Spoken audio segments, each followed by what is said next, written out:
Hello everyone, आज extra curriculum activities अन्तर्गत रहेर मैले मिस्ट्री बक्स बनाएको थिएँ र यसमा मैले डिफ्रेन्ट टाइप्स अफ अब्जेक्ट्सहरूलाई पनि राखेँ र मैले यो गेम आज क्लास एलकेजी र युकेजीका विद्यार्थी भाइ बहिनीहरूलाई खेलाएको थिएँ र यसरी यो गेम खेलाउँदाखेरि चाहिँ हाम्रो बालबालिकाहरू चाहिँ एकदमै खुसी हुनुभएको थियो र आज म्यामले के यो बक्समा के ल्याउनु भएछ भनेर एकदमै एक्साइटेड पनि हुनुभएको थियो र यसरी यो गेम खेलाउँदाखेरि चाहिँ उहाँहरूले चाहिँ फिल गरेर छोएर त्यो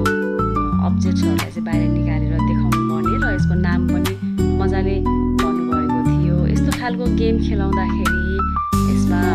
अरू पनि सामग्रीहरू राख्न सकिन्छ, जस्तै एनिमल टोइजहरू राख्न सकिन्छ, म्याथमेटिक गेम्सको लागि सेप्सहरू राख्न सकिन्छ र आज मैले यो गेम खेलाउँदाखेरि चाहिँ हाम्रो विद्यार्थी भाइ बहिनीहरू चाहिँ एकदमै रमाइलोको साथ खेल्नुभएको थियो।